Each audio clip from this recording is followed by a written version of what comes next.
All right, welcome back to the Game Link podcast. I'm your host, Lebby, and as always, this is my friend Elmer. Idly ho, listenerinos. Listenerino. That's awesome. Can anybody tell that I'm not a smidge of Italian? Today we're going to be talking about Resident Evil from 2002. It's a really interesting film.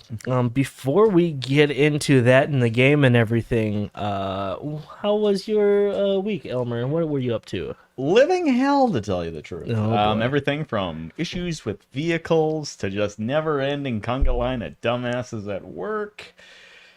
Till waiting on things to arrive, cleaning the house yesterday for the entirety of my day off, just your standard Average adulthood. January shithole week. So you know what? So far, so good. Well, that's good. Let's see. Tuesday night, my bedroom flooded, which was super fun. It was like water was like coming out of our light sockets like they were faucets. It was crazy. So our mattress is ruined, and we are testing for black mold and all that stuff. It's going to be an interesting week for me. But apart from that, let's see. I rewatched the original Jurassic Park, and I rewatched Basketball, the Matt Stone and Trey Parker movie. Both are so good. I as well rewatched Basketball this past week. Neither of us knew the other one was going to be watching Yeah. it, but yeah, we both rewatched it, and both of us really liked it. And then Levy was surprised to find out that Trey Parker did not actually direct that film, compared to just about every other film that he wrote. Yeah. No, instead it was a member of the Zucker brothers, the guys who did Airplane and the Naked Gun films, of all things. It's like, huh. Yeah, I mean, it makes sense thinking about it in retrospect, but yeah, I also watched what was that called? Dark Shadows, the Johnny Depp movie. Oh, yep, Tim Burton one, yeah. Yeah, from 2012, where Johnny Depp plays a vampire, and it is so charming and really good. I mean, the end is kind of ridiculous. I'm not going to give out any spoilers, but I really like that movie. I can't believe I hadn't seen it before. And then me and my girlfriend, Archangel, this week, we decided to bite the bullet and finally watch Marvel's The Eternals. Oh, boy. I have never gone into a movie before just so completely uninterested in the film itself. And then to have that expectation matched perfectly, I had to fight myself the will to watch it. It was so unbelievably uninteresting and boring. I ain't kidding. That hurt. I know exactly what happened in that movie, and I still had no idea what the fuck was going on. See, I'm not like a Marvel or DC fan to begin with, so I'm glad I already don't have any interest in it. But the only thing worth noting of that film is that Kumail Nanjiani got like super buff for it. That's interesting. And then of all things, they put him in a Bollywood musical number halfway through the film. And you understand why that makes no sense on one particular level, right? Why is that? Kumail is not Indian, which is what Bollywood is. Yeah. Kumail is Pakistani. Yeah. That's like making a Broadway joke about someone from Canada. Yeah. I'm glad I'm not gonna be watching that, but yeah. So it's been an interesting week. We still need to decide what we're watching next week, but I'm sure we'll come to that conclusion later. Oh, hi, honey. It's the dog. It's Bella. For all you audio listeners, my dog is giving eating Elmer my face. Yeah, giving some kisses. Come on, Bella. Come on. Before she decides to take a sample of my tonsils, I'm just going to keep my mouth shut here again. All right, Bella, sit. Okay, there she's just trying to make sure I didn't miss anything with the Q-tip this morning. Okay, come on, buddy. And I swear to our listening audience, that was not a pap smear joke. All right. Well, she's cozy, so we can continue. All right. Let's start talking about Resident Evil. I'm gonna crack a cold one here. Oh, there we go. Cracking open a boy with a cold one. Oh, yeah. Yeah. So, Resident Evil. It's a series that I've tried to play like multiple times. It just never really like grabbed me though. A lot like some of these other video game franchises we've talked about. Like I even own some Resident Evil games, and I don't know. I don't know if it was just like the puzzle mechanics and stuff from the earlier games and like the camera angles that rubbed me the wrong way, but I've just never been able to get into the series ever since. And I think also I'm just kind of like burned out on like shooters and zombie games to begin with, so Yeah, hard to believe in a universe where The Walking Dead has been going on for 11 seasons and counting with spin-offs that we could be burnt out by zombies at any point. yeah. And considering that the show aired in 2010 when this movie premiered in 2002 and supposedly kicked off the new renaissance of the zombie film. Yeah, it's crazy to think that we're burnt out on zombies 20 years later. Yeah. I mean, I've played like parts of each game, or most of the games at least, but yeah, like it's just I don't know, maybe if I grew up playing them, I never really played them when I was a kid. Maybe it would be different if I grew up with it, but yeah, I kind of came to it after the whole zombie craze. So, I don't know, maybe that has something to do with it. Um Either way. I was gonna say, it makes me feel good knowing I helped you at least get into some part of the zombie craze. 'Cause I know for a fact that wouldn't have happened without my intervention. Yeah, yeah, I don't think I've told this story on here where was it 2010? Was that zombie pup or that zombie crawl? World's largest zombie walk. He came and visited me out in Pittsburgh, Pennsylvania, when I was going to school out there. He came in with two other friends of ours, where we went to the world's largest zombie walk. We're in the middle of Pittsburgh Square. What was it, 3,200 or something like that? Yeah, it was just under 4,000 people, all dressed as zombies. Milling around. Let's put it this way: the end of The Dark Knight Rises, where Batman fights Bane on the steps of what looks like to be like Gotham City Hall. No, that's actually the steps of the First Bank of Pittsburgh. And me and 6 to 8 other people dressed as survivors, but I had zombie makeup on underneath the balaclava I was wearing as a joke. We stood our ground as nearly 4,000 zombies were walking towards us down that exact stretch of steps. It's just like, mother, as you just see coming towards you, and it echoes. So yeah, no, it's kind of it. You've actually experienced a zombie apocalypse in real life like that. You realize, oh, this would be scary. Yeah, that was cool. And I mean, it was like mid 2010, which was like when the zombie craze was like probably the highest. Yeah, and like the Devil Wears Prada zombie EP had just come out, which is still one of my favorite metal albums of all time. I thought you were about to say the Devil Wears Prada DLC came out. And I was gonna go, okay, one, they made a Devil Wears Prada video game, and two, they made a Devil Wears Prada DLC for it, and three, they made a zombie DLC for that. What's her name? Forget her name. Shit. Never mind. Bad joke. No, but Meryl yeah, Streep movie. I was gonna say, they made a video game based off that shitty Meryl Streep movie. God, I'm so glad they haven't. But yeah, so zombies, we have some experience with them anyway. But what's the best part of that story? Because I've said for years that Levy here cannot go anywhere in the world without bumping into at least one person he knows. And it's true, because we're from Minnesota originally. I drove to Pennsylvania to visit Elmer here, and in the middle of the zombie walk in a crowd of 4,000 people, I turn around and I see my sister's friend from college. I'm like, Ian? And he's like, oh my God.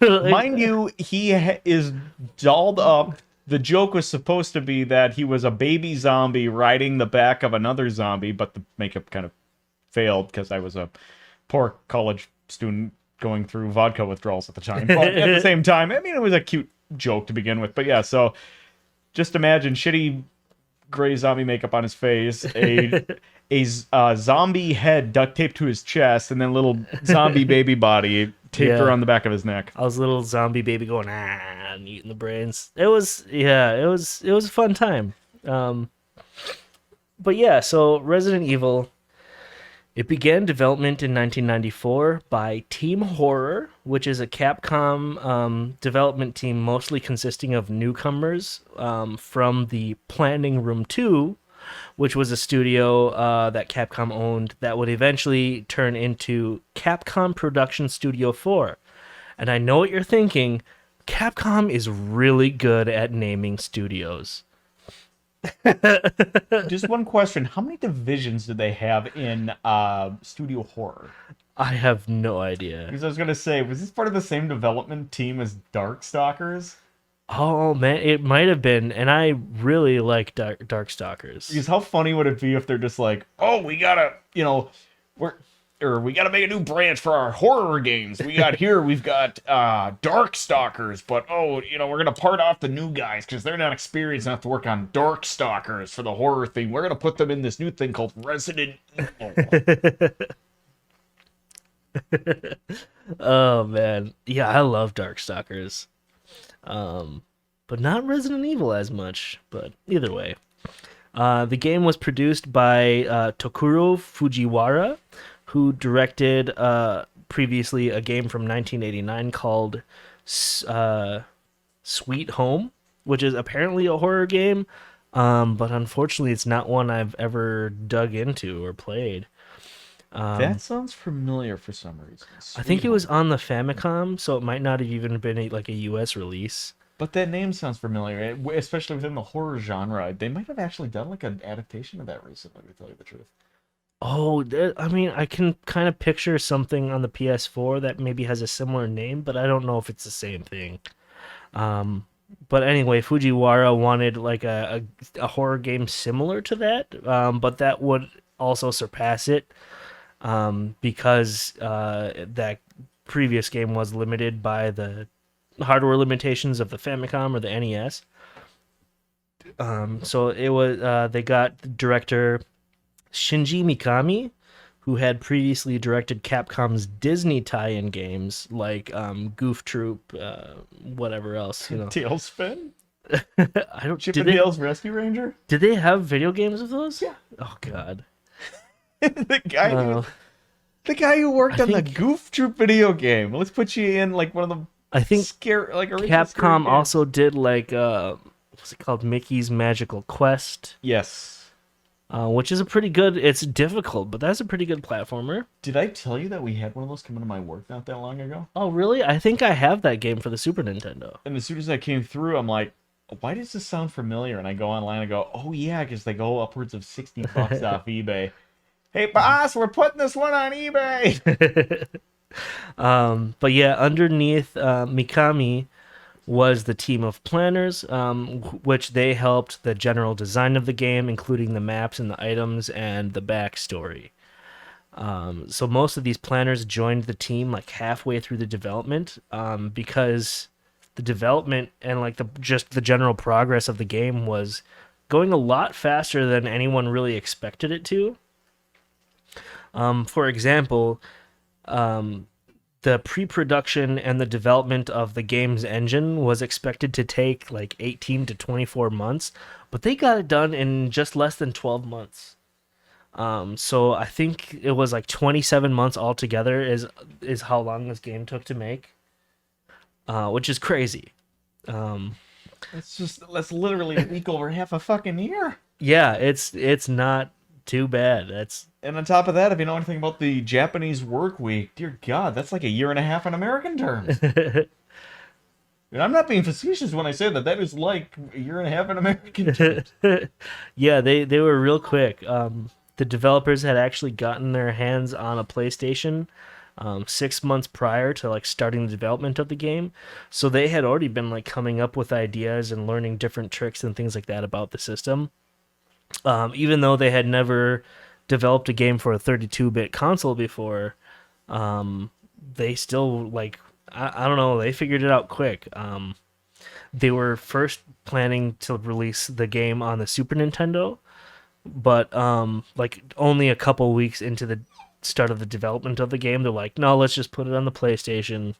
We'll figure it out. But that kind of also caused them to like have to create a bunch of their own tools for it and stuff. But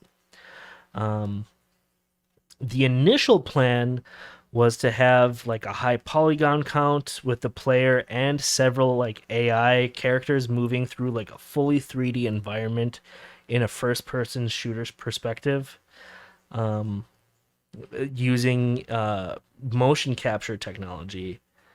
But the proposal caused considerable strain on the PlayStation, so it was decided to like tone it down, where like to save space, the 3D environments designed for the game were removed and replaced with like 2D renderings of the same scenes, just from different viewpoints, and that's how you get that kind of like iconic cinematic camera angles that change as you play the game. So originally this game was supposed to be, say, like Destiny, by way of the graphics engine, as well as like the graphic styling of like the original Mortal Kombat in terms of like the motion capture technology of the time.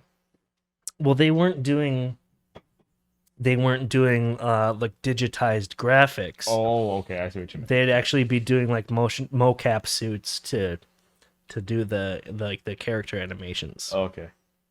Um, So I was gonna say, so we lost out on that just because then Sony didn't decide to up their graphics card by one more core. I don't know. Like the PlayStation when it came out was already pretty crazy. You're not wrong. So I don't. I think if they would have gone any harder, it would have been unattainable to the most of the general public. You know.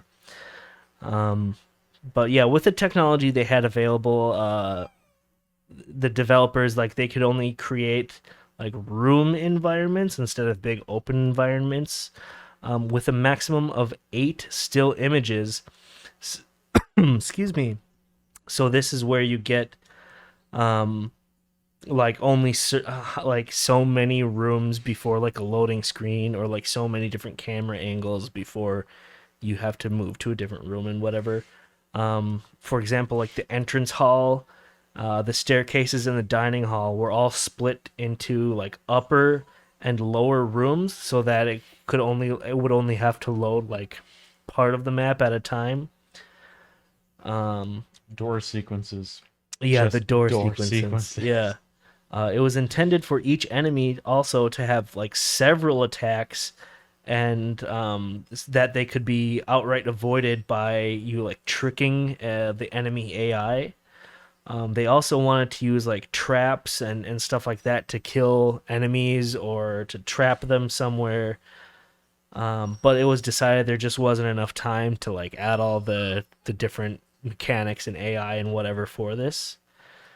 So you were literally allowed to Scooby Doo this thing. Yeah, they were planning on having it like real integrated, I guess.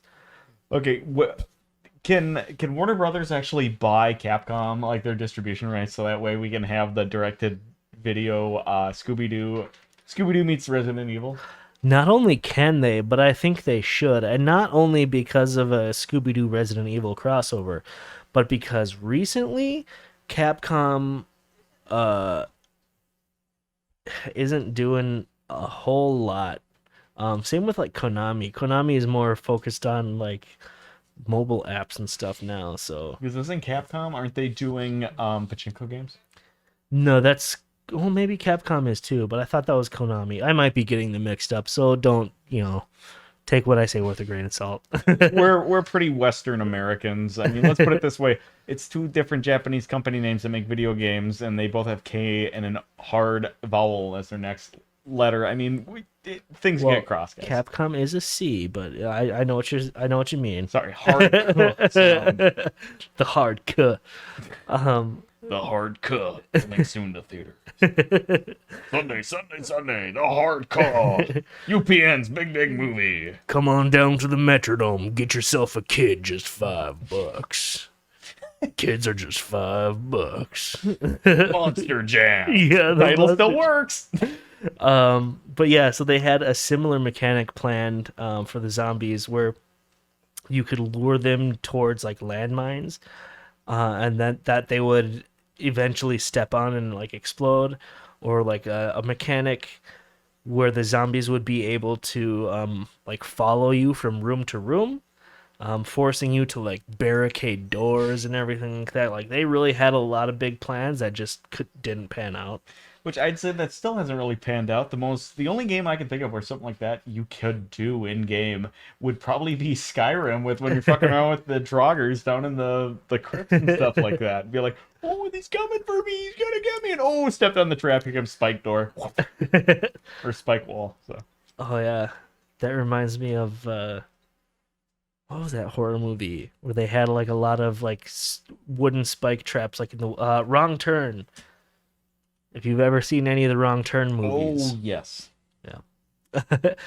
Anyway, so to go along with that cinematic feel of the game, Mikami pushed for a live action shooting of the opening and several ending scenes. Written by a guy named Iwao. I'm sorry if I mispronounced that. As if any. Wait, what?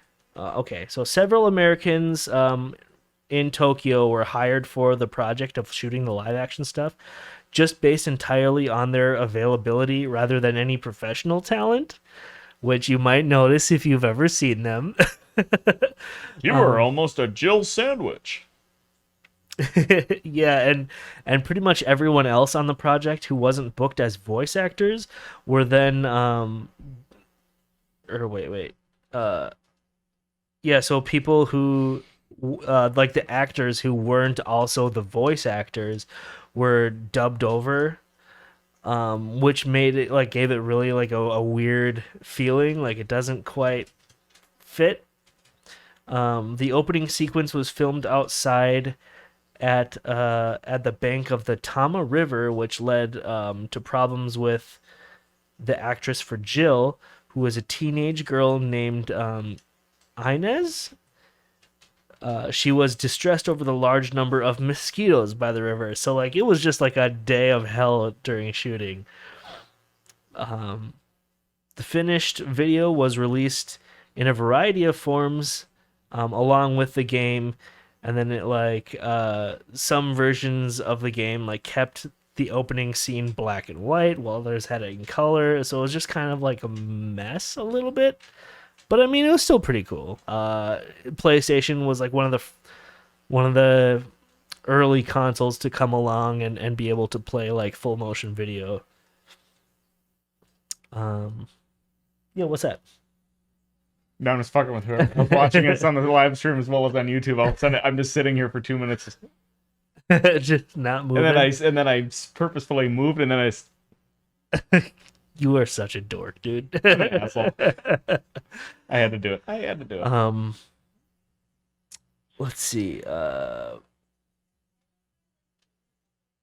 yeah, they also like cut some scenes out. Like I think, they cut like a whole death scene out of some of the footage in some areas, and they cut out the actor for Chris Redfield, like his scenes where he's like smoking.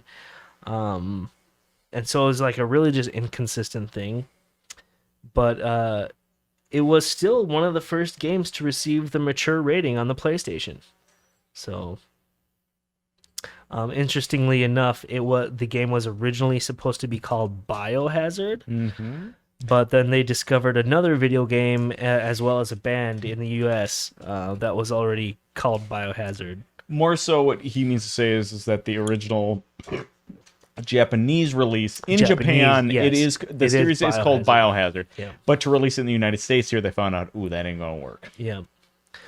So they had a competition held by the developers, who were all just like submitting names. They had originally picked Biohazard out of about 1 to 200 ideas submitted, and then they picked Resident Evil for the international name. And that was submitted to the marketing team. And the people in charge didn't really like the title Resident Evil, but they couldn't think of anything better, so that's just kind of how it stuck. Well, like we jokingly referred to this, it's like, residential evil kind of thing, where, yeah, no, I mean, depending upon which, I Come will on, give the spit it title out. that. I will give the title that. No matter what country you are in, when it comes to a translation of the title, a pedestrian evil, pedestrian bad thing, however it's translated and stuff like that, it works, even though it doesn't make that much sense. Hmm. Yeah, what does the name even mean? Excuse me about that little cough there. It literally. Oh dear Jesus! What? How in nearly 30 years has it literally been the fact that I thought of this now makes sense? What's the first game about?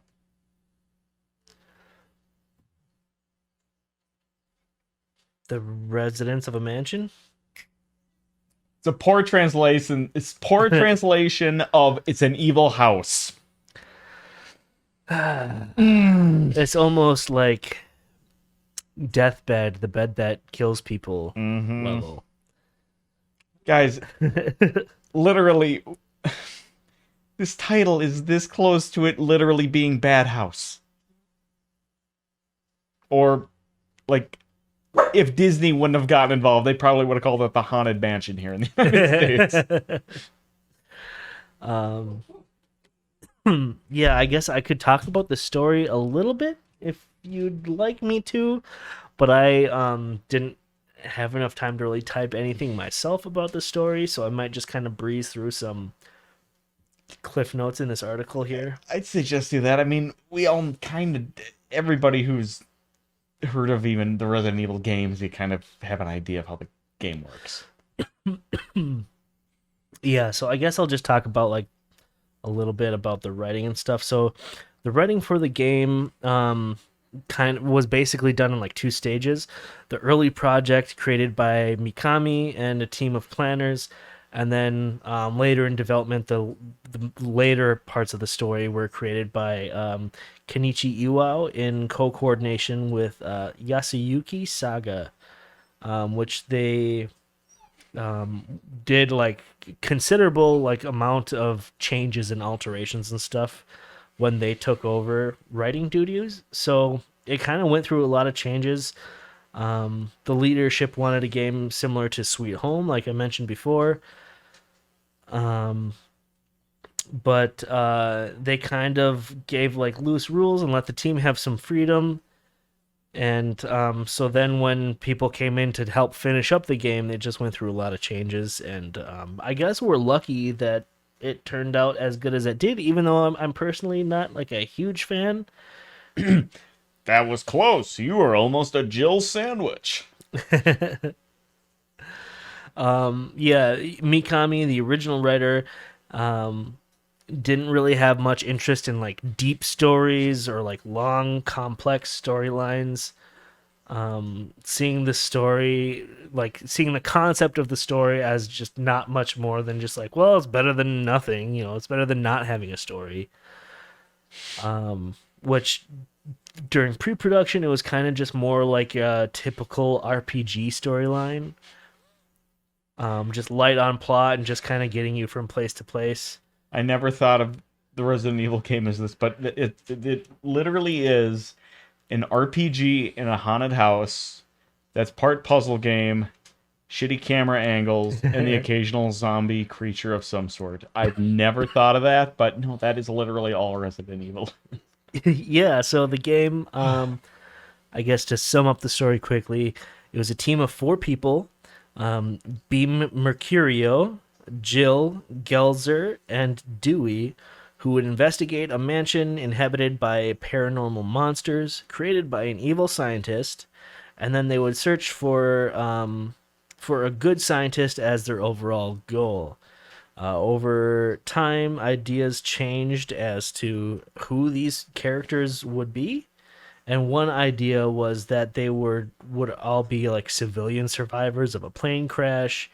But later in development, it became just four cybernetically enhanced special forces operators, which, like, I guess it was the 90s. But just imagine this, people. We were this close to Master Chief's mansion. um, Eat your heart out, Luigi. Master Chief gonna kick some ghost ass. but yeah, Capcom's executives, they really wanted to have more work done on the game, so they would like repeatedly ask for like more content, more things to be done. Um, which like the new writers that came in were just as opposed to the short, almost nothing storyline. So, um, yeah, ultimately they put these new writers in charge, and it got done.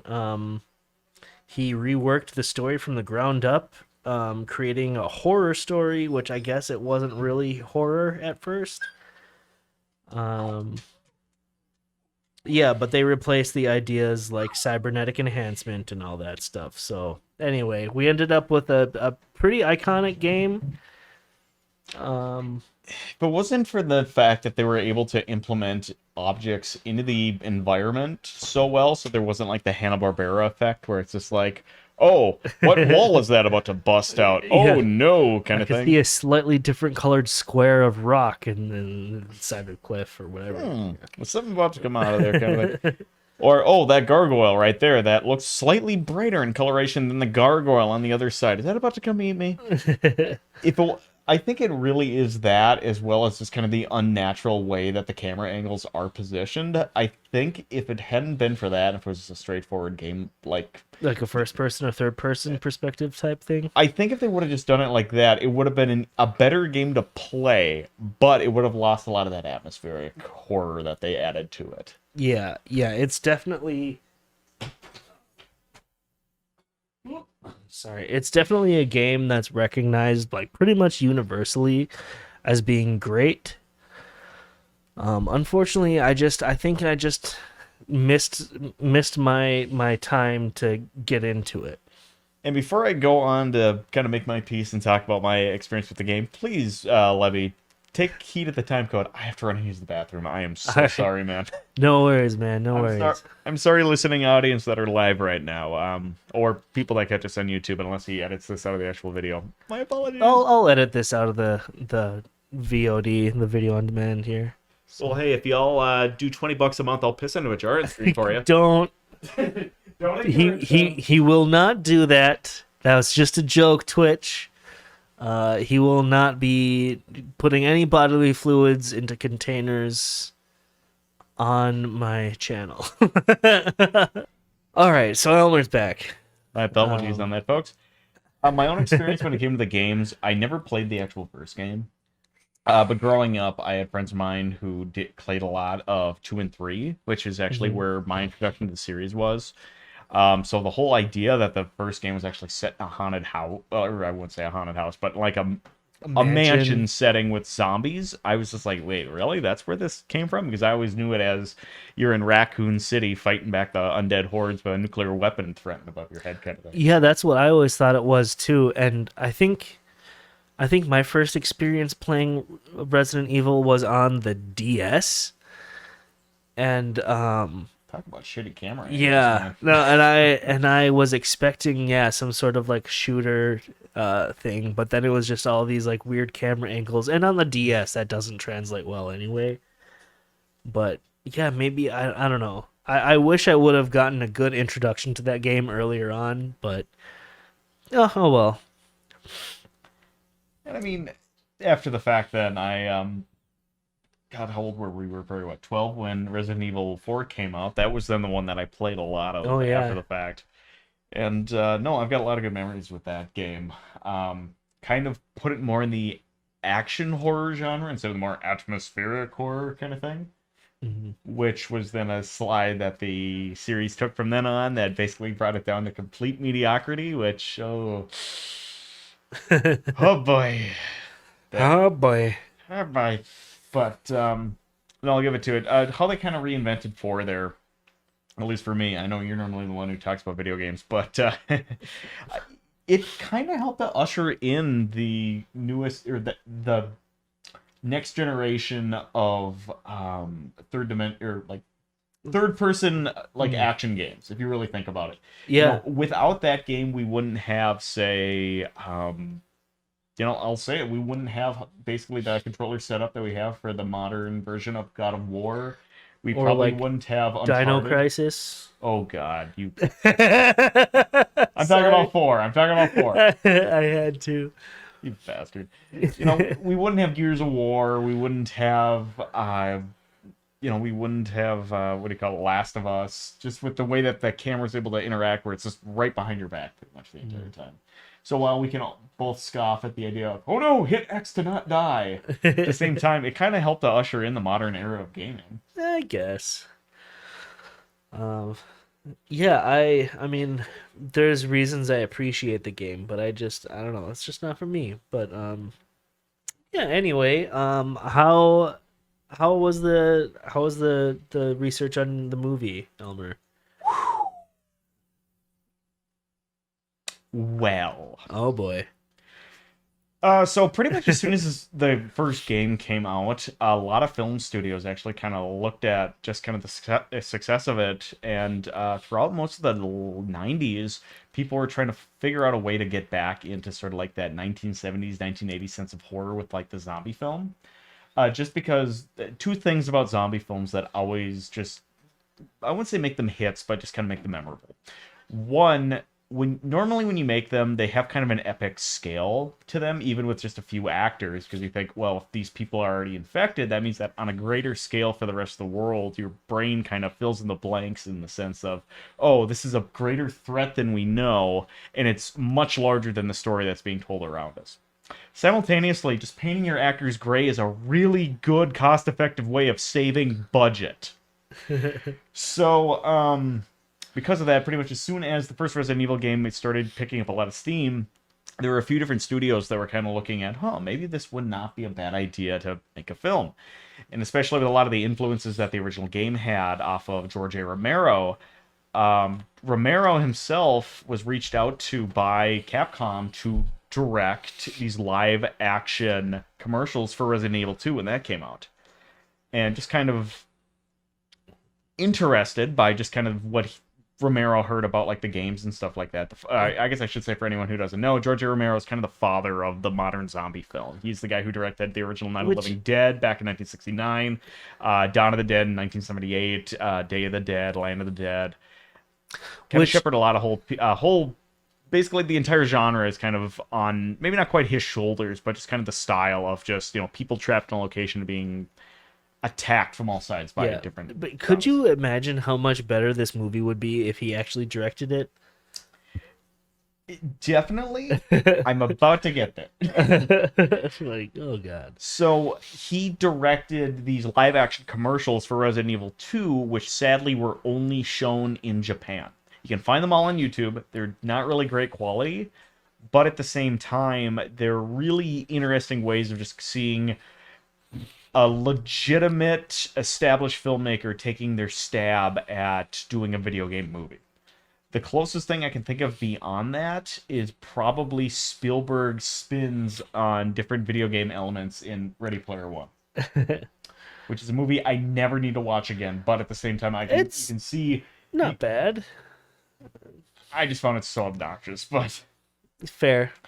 But you just kind of see the flair, and you can see that Romero's having a little bit of fun, and actually some of that you can see how he kind of rolled some of those ideas into his later zombie film Land of the Dead that he did in 2004 actually. Which we'll get to that. So because of that, he actually pitched a film idea, I think they said like 5 scripts worth, to some of his production partners who actually picked up the American rights to the movie. And they were like, this is kind of what we want, but not quite. And apparently they were going back and forth between one of the 5 scripts that Romero had, and some other guy back in like 1998 wrote a script for the movie that a lot of it they actually included in this, but Oh boy. we're about to get to that. So after they deemed that Romero's film was going to cost way too much money, a then unheard of in 1999 $100 million budget for a frickin' zombie movie, which just wait until 2013 when they Yes. made World War Z, which, as I said as soon as I walked out, well, that's one way to piss $200 million down your leg. But Romero ended up walking. So next they went after the guy who directed Urban Legend of all films, Oh man. which I'm so glad he didn't make it because that guy had no. But after that, after the success that Paul W.S. Wushwusher Sauce Anderson had with Mortal Kombat, and because he had a little bit of horror pedigree behind his name, which flopped at the box office when he right after it when he did Event Horizon, he was kind of on the radar of Capcom when they're thinking, well, who are we going to have adapt our video game adaptation for this horror film? When they approached Anderson, this was the interesting part. Apparently, Apparently. yeah, apparently, after in the mid 90s, around the time that he was actually working on Mortal Kombat, Anderson actually played the first Resident Evil. And he said in multiple quotes, he was inspired by playing that game to make, as he said, a complete shameless ripoff of a movie script Oh no. that he called, I think it was Undead. I think that's what it was. Sorry about that. I can't remember what it was. But yeah, wrote some random the script. He's like, no. I'm just inspired by this game. That's what if I was to make a movie that was felt like Resident Evil, because I'm never gonna make a Resident Evil movie, right? This is what it's gonna be. So do you remember how I leaned over to you and said, what elements of this feel like a Resident Evil movie? No. I don't remember.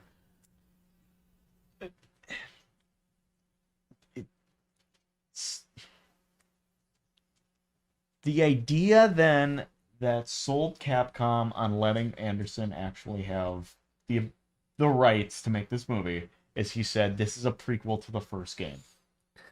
Oh. Basically, he used his original script. All they literally did was just replaced a couple of words and names in it,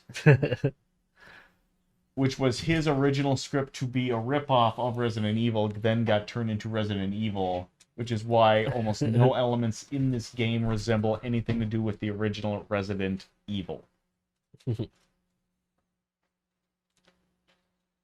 Not to say it kind of makes your brain hurt, but it definitely does not make you... if anything, it helps you better to appreciate the downward turn of modern cinema.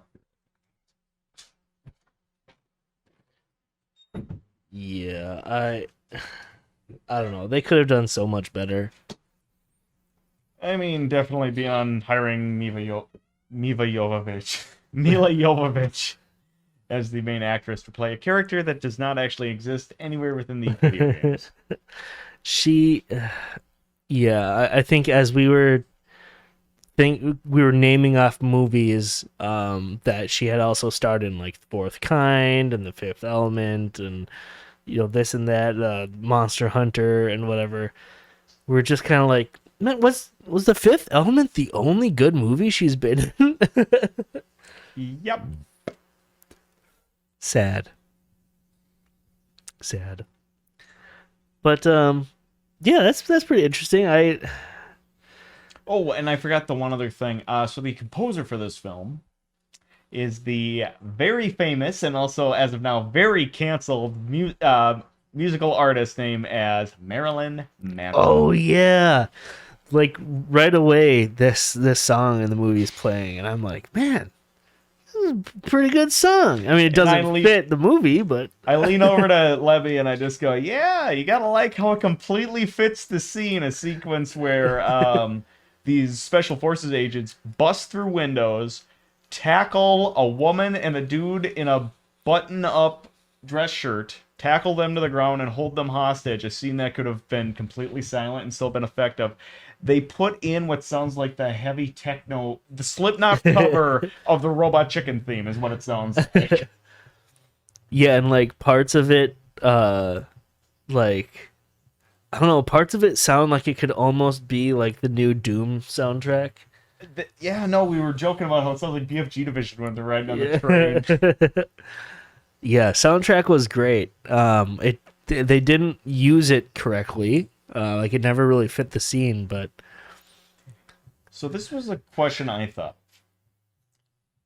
You get Marilyn Manson involved this early in it.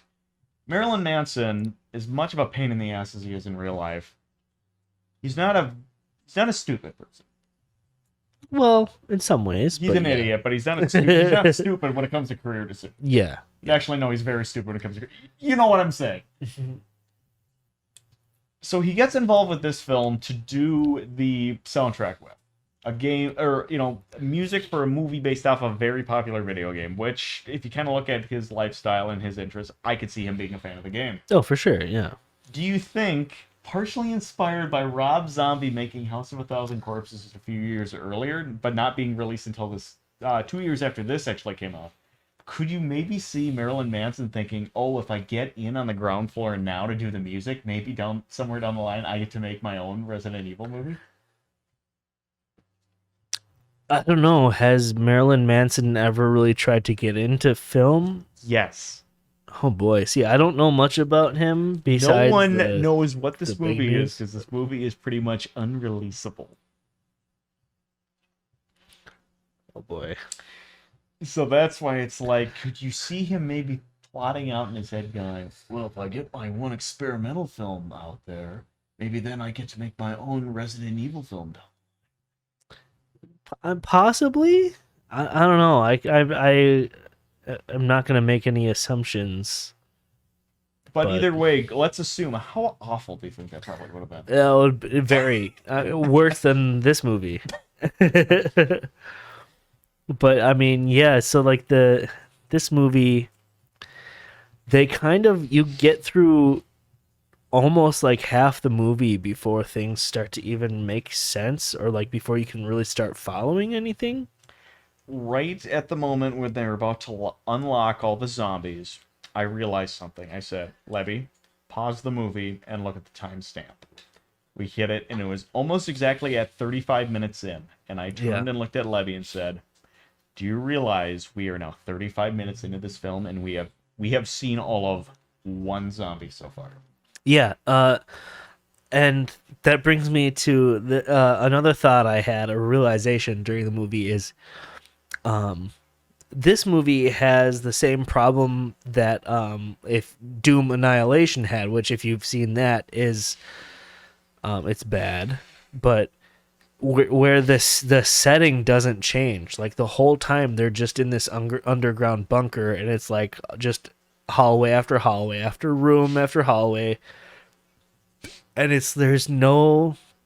there aren't enough changes in the things happening for you to really like remember key points, and it kind of makes everything blur together in a way. I mean, it's the simplest thing you can do because you kind of tease it out earlier.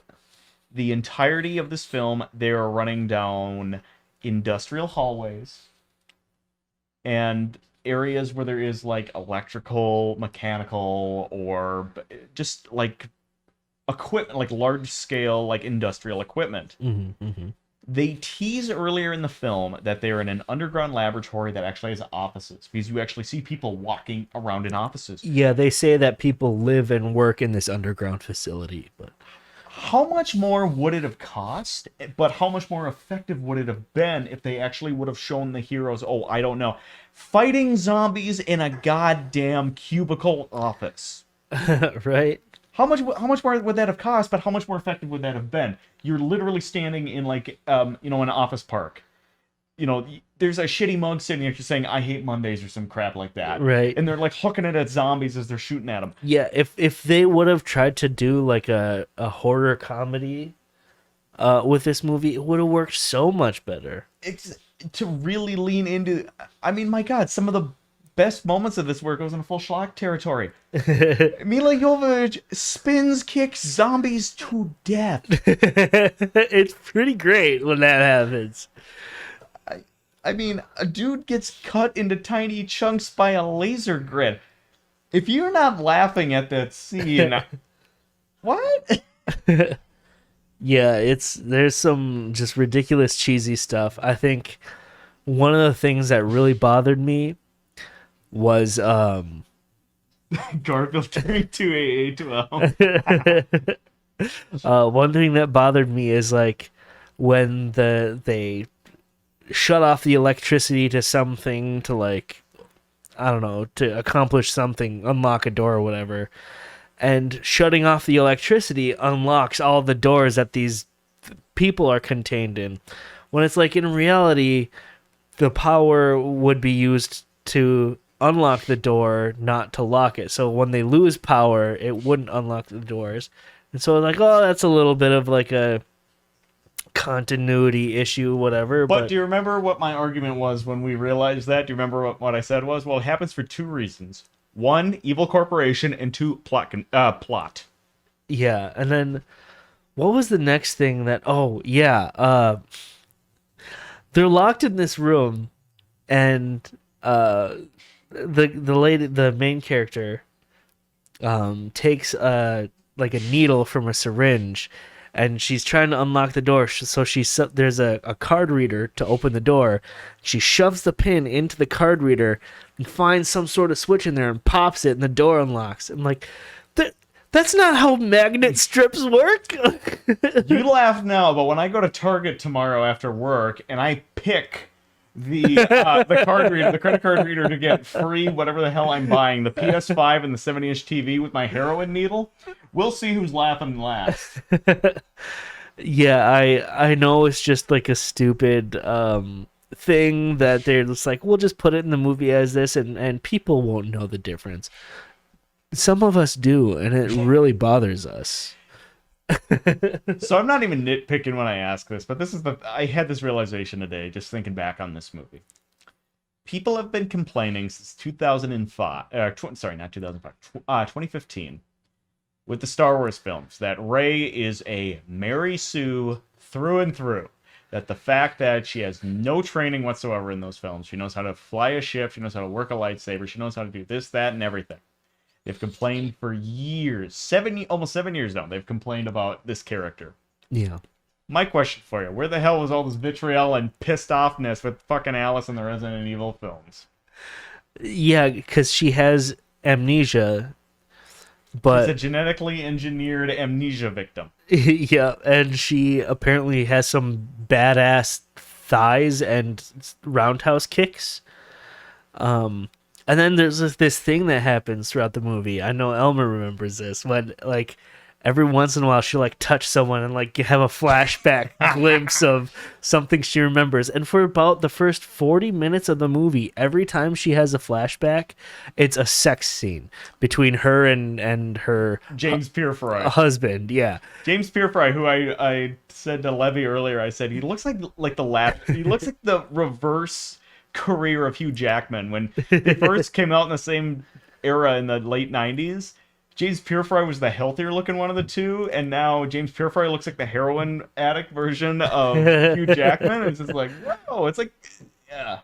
But yeah, so like every flashback for a while is just a sex scene, and so we're like, is the only thing she's gonna remember gonna be sex scenes? And so Elmer was saying like, yeah, she touches some other guy, and it's a memory of her having sex with him, and then she walks into a room full of zombies and has a flashback of like an orgy with all of them. Orgy, full on train going on in the cafeteria. Oh yeah, that was fun. This was a fun movie to criticize and make fun of together, definitely. Because here's the thing. I've seen this movie multiple times in the past, dear God, 20 years now, and to say that, oh, that hurts. That hurts. 20 years now, this movie has existed. Yep. This is probably the most fun I've ever had watching it. I wouldn't even say I hate to say it. I enjoyed rewatching it, considering all the worst things I've seen since the last time I saw it, which was probably when I was living out in Pennsylvania. So. And well, yeah, like I saw this when I was young, like not too long after it came out. And I just remember not liking it. And I think the last time I watched this was with you when we were in high school. So, and I know I didn't like it then. But yeah, rewatching this, like I knew what to expect going into it, and so I think we just had a lot of fun with it. No, definitely. It Yeah. I also think just kind of knowing what we have ahead of us with the rest of the series, we're just like, oh no. Oh God. Yeah, well, we're eventually gonna have to get to the other Resident Evil movies. I think there's is there three or four of them left that we haven't seen? There's five more. Five in this series, two CGI animated that are unrelated, and then of course the movie that snuck into theaters last year that no one knew existed. Everyone went, "Oh, Netflix is doing a Resident Evil anime. This is gonna be awesome!" And then all of a sudden we just hear, "Out by Sony this Thanksgiving, Resident Evil, welcome to Raccoon City," and people went, "The fuck did this So come when from?" you say animated, is it like hand drawn animation type stuff, or is it like the Beast Wars reptile for Mortal Kombat animation that they used for the movie? Are you talking about what came out previously to this, or are you talking about the new stuff that's coming to Netflix soon? The stuff that came out previously to this. You know how in this movie, like Yep. Yep. the main thing was just like this really badly animated. Which I leaned over to Elmer. I'm Elmer. When I leaned over to Levy when that thing popped out with the liquor that comes out in this, I leaned over to him and I go, "Well, it's good to see that the people at New Line let Anderson keep the reptile CG graphics they're used." Yeah, from Mortal Kombat. Either that or he just went, "We can just use the PS2 effects. What's the worst that's gonna happen?" Yeah, no, I can't remember. There was just like so much ridiculous stuff that I found so hilarious. But now that I'm like trying to think of it, I'm having a hard time. Well, because it's literally just people walking down a hallway Yeah, yeah. for 40 minutes before the first zombie comes in. I mean, other than the gal getting her head chopped off by an elevator, I mean, that's just amazing. Oh yeah, yeah. That was great. Lady's trying to crawl out of the elevator and she gets stuck, and then it goes up and chops her head off. That was pretty badass. But yeah, so let's figure out, Elmer. Was this movie a bop or a flop for you? This hurts somewhere between a urinary tract infection and tonsillitis when I say that. For the first time in my life, I'm going to actually say this movie is a bop. Oh God. I have hated this movie for 20 years. But this time around, as an older, maybe not wiser, but at least an older individual. Definitely not wiser. On top of that, somebody who was not able to really watch the film today for reasons that, unless you watch the pre-show, you have no idea about. Yeah. I actually had a lot of fun with this, and I can see where some people have had fun with it in the past. By just shutting my brain off and thinking, this is just a love letter to kind of that era of action horror games, like, say, the original Doom, Quake. I can see some influence in this, House of the Dead, and even Resident Evil. I forgot to mention the connection we made to Stargate with this movie. We're watching the movie and he's going, man, this this like film signature or whatever he said it was, like the film stock to it. Yeah, it was, like, looks really familiar. Like, what was also like shot that looks like reminds me of this. And I was thinking, like, it looks like a Stargate TV show type, like cinematography and lighting and just like everything else. And then Elmer's girlfriend goes, "Oh yeah, well, he's from StarCraft and she's from StarCraft, and well, it was shot in Canada too." So yeah, no, they shot it outside of Toronto, aka the stomping ground of Stargate. Yep. So as I jokingly said to Levy, I'm just like, you know what? I think if you were a registered Canadian citizen, you at some point popped up in Stargate SG-1. Not as an actor, not if you were an actor. I mean, like just random Yeah. citizens. Yeah, so I think if you know what you're getting into when you watch this movie and you watch it with a friend like Elmer here who you can kind of just like criticize and poke fun at, I think this movie is a bop, but for all realistic purposes, this movie is a flop. Well, tell that to its box office. It more than doubled it. God, The what a first shame. time a video game movie ever made its budget back. So God, that's so disappointing. I'm gonna say this movie is a flop, even though I really did enjoy the experience I had with Elmer watching it. But yeah, you got anything else to add here, Elmer? I just thought of something and I can't quite remember what the hell it was. Oh boy. Oh, shit. Well, I'll give you a chance to think about it. We are currently planning to be on a friend of ours podcast called Thor's Hour of Thunder. We're going to be talking about a game that's related to a show. We'll give more details before that happens, but I think that's being planned for March. Mm-hmm. So we'll keep you updated. Join my Discord, which you can find links here for on Twitch, to stay up to date with that. Otherwise, I'm sure we'll talk about it again in a future episode. Okay, I just remember what I was going to bring up. So when I brought up earlier how there are no characters in this film, like character-wise, that resemble, other than of course Jason Isaacs, who has like just a quarter of a second character in this. No character in this actually resemble anyone from the video game at all. Yeah. There's no Chris Redfield or anything. The character of Alice in this completely made up for it as being this super badass character who then later in the films turns into like this super powerful psychic god creature almost. I realized the character of Alice is the female Neil Breen. For people out there who don't know what Neil Breen is, just Google search Neil Breen best of reel and you'll learn pretty quick what Neil Breen is. Neil Breen, that's so funny. Yeah. I'm going to take over and hack the world. That's what the Resident Evil films are. They're big budget Neil Breen films. Oh, that's too good. Okay, the next time we watch another one of these, that's what we have to come into it as. This is a big budget Neil Breen film. So what should we do next, Elmer? Oh shit. So many games. Fuck. Oh shit. We could always do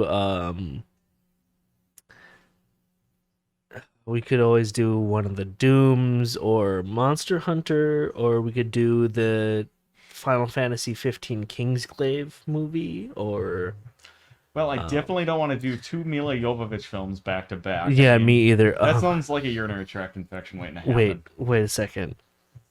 House of the Dead. Oh. Yeah. Do you want to get it over with, or do you want to try to do a better movie first? Dude, that's not like ripping off a Band-Aid. That's like pulling the plug on grandma, man. Yeah, it's a bad one. Oh god. Did you pick this one or did I pick this one last week? I think we both kind of mutually agreed on it. I think I gave two options and you're like, I'd rather do this one, and I was perfectly okay with it. Okay, it pains me to say this one, but we might have to do it. Oh boy. I think it might be a good impasse there. It's a good one to just tear off and get over with. Yeah. It's one that is kind of historical in and of its stance from both that it was on consoles, but it was not originally a console game. Yeah, arcade. And on top of that, I think it would be good because there are some people, there's a little bit of talent behind it. Okay. What do you say that we finally do the end of the 90s era and we get Double fucking Dragon over with? Ooh, I would much rather do Double Dragon than House of the Dead, but eventually they both have to get done. I think I'd rather rewatch a Serbian film than watch House of the Oh, Dead don't. Hi, Twitch bot! Okay, we'll do Double Dragon. But before we get going here, I just want to thank we got Born Psychotic followed during the stream. We have Bungalow Bill, who not only followed but got his 6-month resub. So thank you, Bungalow Bill. I'm glad you were able to stop by. For anyone that doesn't know, if you're an audio listener, there should be a link in the description for this episode to my Twitch. It's twitch.tv/Lebby. We're live here almost every Sunday with the podcast, but I also play games there and stuff. You can find the link to my Discord there and everything like that. Otherwise, you can try to find us on YouTube. We appreciate that. Or if you just go to patreon.com/GameLink, you can subscribe there, help support us, send me questions. I'll read your name off on stream and everything, and you'll also get access to our Q&As, which we do every week after stream if we have enough people. I know the holidays kind of took our viewers down for a little bit, but and also for anybody that's listening now, or watching now as well, we're trying to think of what would be a good one to do for Valentine's Day. So if you guys can keep, kind of give us some suggestions what a good video game movie as well as game for that would be. I keep telling him we need to do Leisure Suit Larry and then just watch 2 hours worth of softcore porn, but I don't. So first of all, I don't even think we can play any Leisure Suit Larry games on Twitch. We might be able to get away with some softcore on here though, but anyway. Okay. We talk about Leisure Suit Larry, and then we do like 3 or 4 of the National Lampoon direct-to-video stuff, like The Naked Mile, Bandcamp, and whatever the hell they call some of the rest of those. Hoarding History, whatever it's called. I'll think about it, and by I'll think about it, I mean no. No. But yeah, anyway, all you listeners on Twitch, stick around for a little while. We're gonna be doing like Q&A stuff and talking to you guys. But everyone else, audio listeners, YouTube, thanks for watching. We'll see you next week. Stay safe, stay sexy, guys.